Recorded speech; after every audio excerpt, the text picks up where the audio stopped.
Three-time Conservative Chancellor of the Exchequer and two-time Prime Minister Benjamin Disraeli once said of his bitter Liberal rival and four-time Chancellor and PM William Gladstone, well, if Mr Gladstone fell into the Thames, that would be misfortune.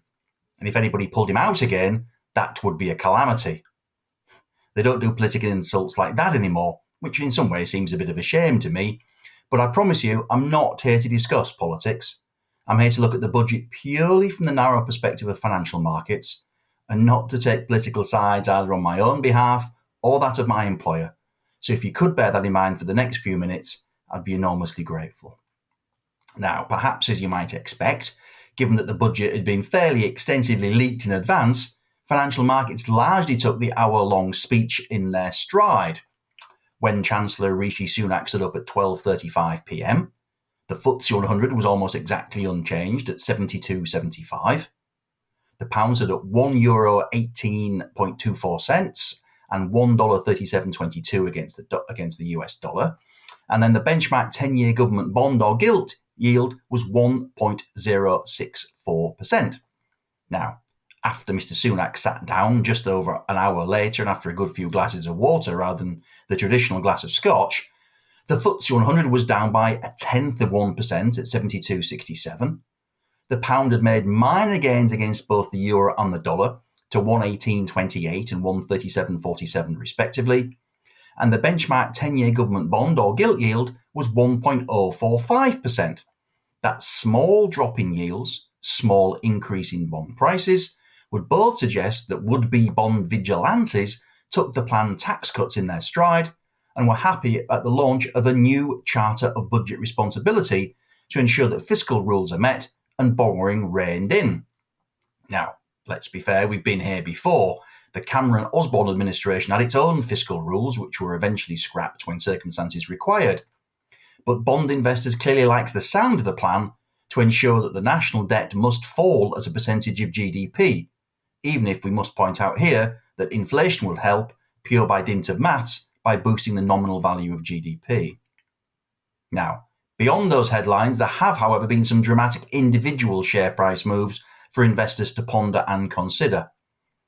Pub groups have moved sharply higher, buoyed by the scrapping of planned alcohol duty increases, a complete reform of the alcohol duty regime, cuts to levies on draft beer worth around 3p a pint, and the one-year 50% cut in business rates for retail, leisure and hospitality venues.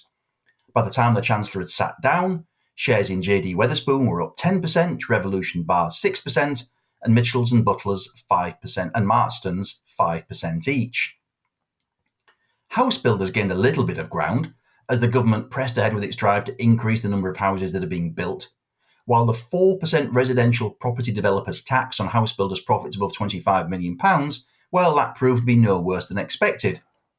That levy will come into force on the 1st of April to help fund remediation work on cladding in the wake of the Grenfell Tower fire. Crest Nicholson and Vistry were both up by 2 to 3%, and Barratt, Persimmon and Taylor Wimpey were the best performers in the FTSE 100 with gains of 1.5 to 2%.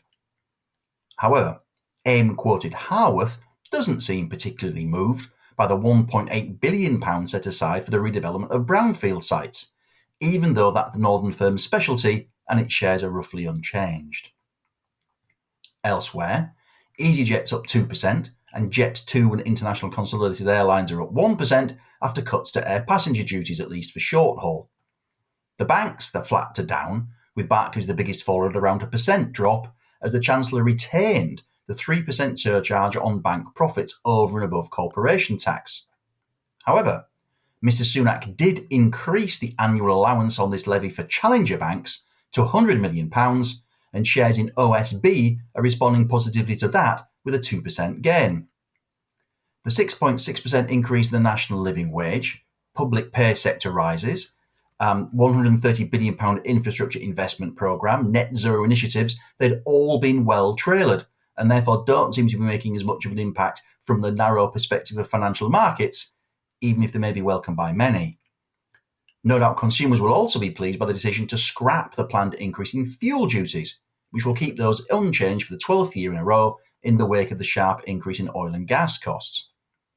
Now, whether this fits comfortably with the green agenda that will be proposed at next week's COP26 summit in Glasgow, and indeed the government's own net zero agenda, will doubtless become a matter for debate, as it hardly encourages habitual drivers to change their behaviour. But it does show how any government will have to try and balance the long-term goal of net zero with short-term economic impact upon those who live rurally or work out of town or have no choice but to drive to work, for example.